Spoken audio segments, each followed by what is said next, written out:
इस वीडियो में हम लोग बात करेंगे पुस्तकों की सूची के बारे में। मुख्यतः किसी भी एग्ज़ाम को क्रैक करने के लिए पुस्तक बहुत आवश्यक हैं। अलग जो अदर सोर्स हैं वो उनकी एक उपयोगिता है, पर पुस्तकों की सूची एक रहनी चाहिए हमारे पास। तो मैं प्रधान परीक्षा, जो कि मुख्य परीक्षा कही जाती है, वहाँ से आरंभ करता हूँ, क्योंकि वही किताब प्रीलिम्स में भी काम आते हैं। कुछ चुनिंदा किताबों के अलावा मैं प्रीलिम्स के लिए एक अलग से पुस्तकों की सूची बना के दे दूँगा। तो मुख्य परीक्षा के जीएस प्रथम प्रश्न पत्र का मैं आज पुस्तकों की सूची दे रहा हूँ। इसके बाद नेक्स्ट वीडियो में अलग अलग पेपर के दिए जाएंगे। तो मैं बात करता हूँ इतिहास की। मुख्य परीक्षा के प्रथम प्रश्न पत्र में 3 विषय हैं, जिनमें है एक इतिहास, कला, संस्कृति, दूसरा है भूगोल, तीसरा है समाज। तो इन 3 विषयों में हम बात करते हैं इतिहास की। तो इतिहास में प्राचीन इतिहास, मध्यकालीन इतिहास और आधुनिक इतिहास, इन 3 खंडों से क्वेश्चन आते हैं। इसके अलावा 2 खंड और हैं, विश्व इतिहास और पोस्ट मॉडर्न हिस्ट्री, स्वतंत्रोत्तर भारत का इतिहास। इनमें से लगभग 100 नंबर का प्रश्न आता है। तो हम लोग बात करते हैं प्राचीन इतिहास के पुस्तक के बारे में। प्राचीन इतिहास की पुस्तक के लिए आर एस शर्मा अगर ओरिएंट ब्लैक सॉन का मिल रहा है तो अच्छा, ना मिले तो एनसीईआरटी, जो पुरानी एनसीईआरटी आती थी वही है ओरिएंट ब्लैक सॉन वाला, वो ले लीजिए। दूसरा है सतीश चंद्र के कुछ चैप्टर, दोनों के कुछ चैप्टर पढ़ने हैं, क्योंकि क्वेश्चन यहाँ से आते हैं, लेकिन इससे रिपीटेड क्वेश्चन, माने क्वेश्चन कुछ चुनिंदे टॉपिक से ही आते हैं, सभी टॉपिक से पूरी पुस्तक से नहीं आएगा, पर पढ़ना आपको है।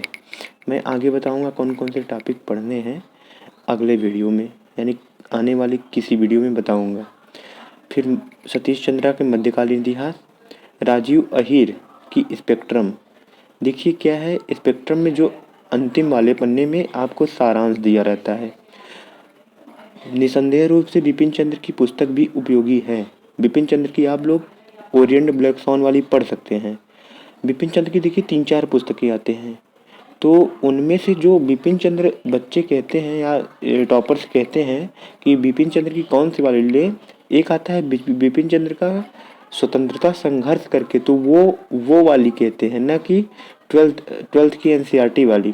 ट्वेल्थ की एनसीईआरटी वाली तो पढ़नी ही है, उसके साथ आप स्वतंत्रता संघर्ष वाली पुस्तक लेने से बचें। इसके साथ आप राजीव अहीर ले लीजिए। अगर आप राजीव अहीर ले लेंगे तो आपको बिपिन चंद्र का 12th का एनसीईआरटी भी नहीं पढ़ना पड़ेगा। अगर समय हो तो पढ़ सकते हैं, उसमें कोई दिक्कत नहीं है।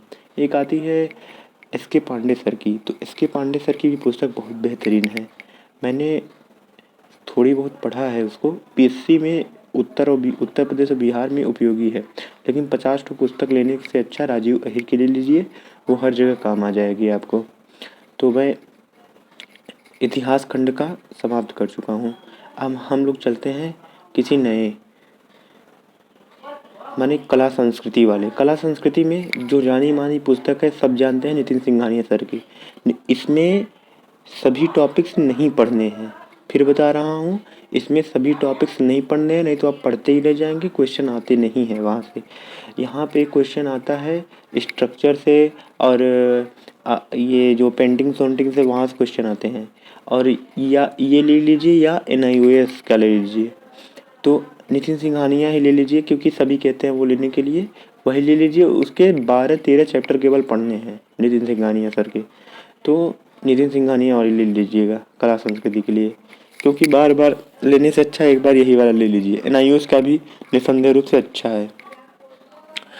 उसके बाद हम लोग बात करते हैं स्वतंत्रता उत्तर भारत की। तो एक आती है RC गुहा की पुस्तक, गांधी के पश्चात का भारत या गांधी के बाद का भारत। एक आता है बिपिन चंद्र का।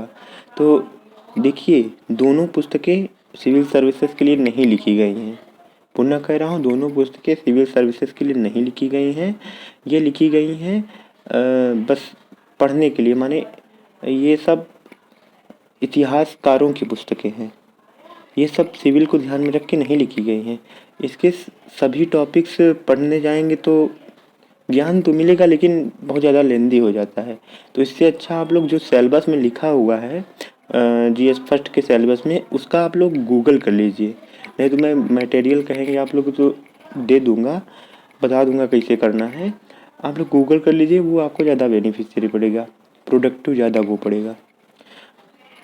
तो हम लोग आगे की पुस्तकों में के बारे में बात करते हैं। इसके पहले हम लोग बात कर देते हैं विश्व इतिहास के बारे में। तो विश्व इतिहास में एक आती है अर्जुन देव की, 11th या 12th की एनसीईआरटी है, वो आप पढ़ सकते हैं।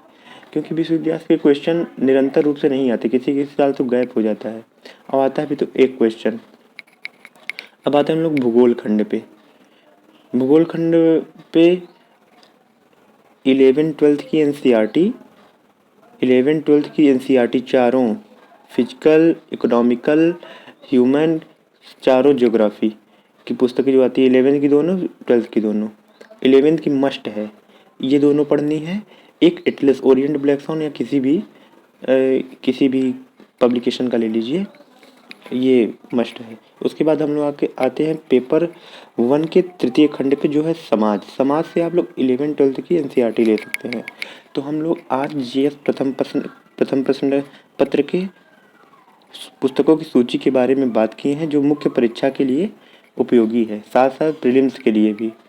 आने वाले समय में हम लोग अलग अलग खंड की पुस्तकों के बारे में बात करेंगे। तो धन्यवाद, चैनल को सब्सक्राइब कीजिएगा।